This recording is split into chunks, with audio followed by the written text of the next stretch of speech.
A letter is reportedly being passed around Paris. Not quietly, but deliberately.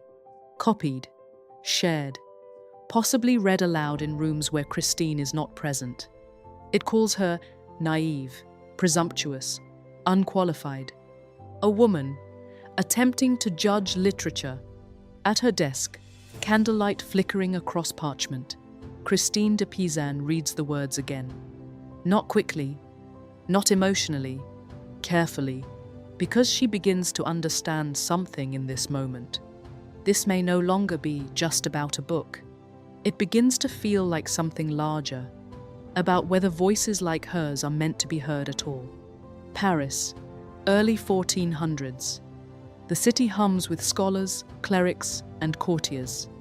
Manuscripts pass from hand to hand, copied with care, debated with intensity. Books are not just stories here. They function as authority.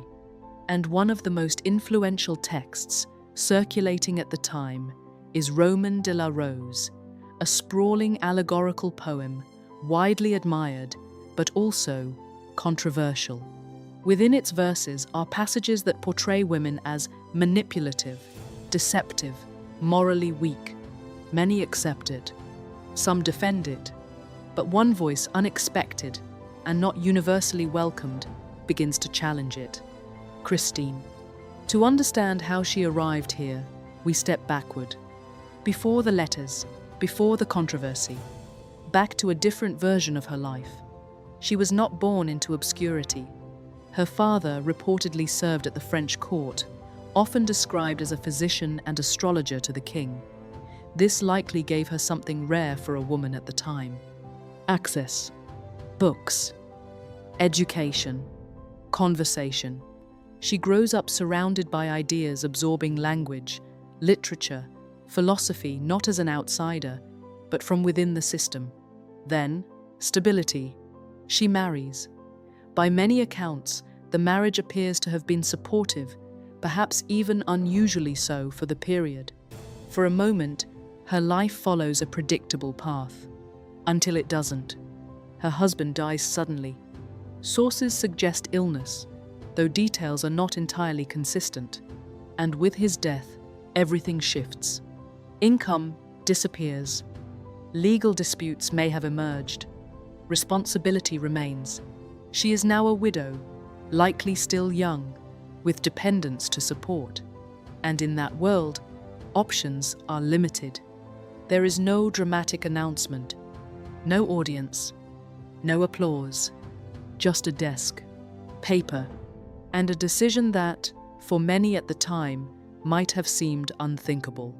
She appears to begin writing, professionally, not as a pastime, not as private reflection, but as work, as income, as survival. This matters, because while women did write, becoming a professional author, earning a living through writing, was extremely rare. Slowly, something begins to change. Her poems circulate. Patrons take notice, particularly within noble circles, including connections to the French court. She appears to have secured patronage, at least in part through these networks. She writes with precision, clarity, and an understanding of courtly expectations. Her work is copied into illuminated manuscripts, carefully decorated pages that elevate text into something almost ceremonial. These are not just writings. They are objects associated with status and influence. And Christine is learning how to move within that system. But respect does not equal acceptance, especially not for long. Then comes the debate. Roman de la Rose. Christine reads it, and instead of quietly accepting its authority, she does something different. She responds, not with outrage, not with dismissal, but with argument. Structured, written, public. She questions its portrayal of women. She challenges its assumptions. She critiques its influence. And importantly, she does this in the same intellectual language used by the men who defend it. Letters are exchanged. Some of these exchanges survive, though accounts differ in tone and interpretation. What's clear is this. her involvement is not universally welcomed. Some responses dismiss her outright. Others engage her, but often with an undertone of condescension. The message, implicit or explicit: this is not your place. Now the stakes begin to shift. This is no longer just literary critique. It becomes a question of authority. Can a woman interpret literature? Can she critique it? Can she participate in intellectual discourse at all? Christine appears to understand the risk, because if she is discredited, her income could disappear, her independence could collapse, her voice could be diminished. So she adjusts her approach, not by retreating, but by evolving. She begins a new work, not a rebuttal, not exactly, something more expansive. The Book of the City of Ladies. In it, she constructs an entire city, not physically, symbolically, a place where women are defended, not dismissed, where history, myth, and moral argument come together.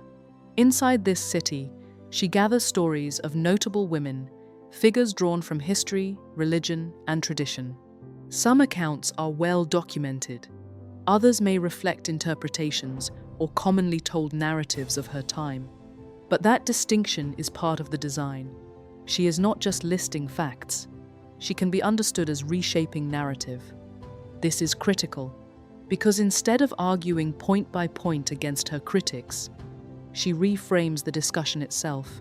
If literature has been used to diminish women, she uses literature to symbolically rebuild their image. Stone by stone, story by story. Christine de Pizan did not lead armies. She did not seize power. She did not overthrow institutions. What she did was quieter, but in some ways, just as demanding. She stayed. She worked. She wrote. And she carved out space where there was very little, not through force, but through persistence, structure, and control. Her story leaves us with something more practical than inspiration, something usable. That influence does not always come from confrontation. Sometimes, it comes from reframing the story itself, from building independence where dependence was expected, from answering criticism not with noise, but with clarity. And perhaps that is why her voice lasted. Because in a world that questioned whether she should speak at all, she did more than speak. She made her arguments increasingly difficult to ignore. Her story leaves us with something more practical than inspiration, something usable. 3 lessons. First, influence does not always come from confrontation. Sometimes, it comes from reframing the story itself. Second, independence is not given. It is built, often under pressure. And third, in a world that questions your right to speak, clarity matters more than volume. If this story moved you, subscribe. There are more voices like hers buried, forgotten, waiting. We'll find them together. If this story moved you, there are more like it on this channel. Subscribe, and we'll see you in the next one.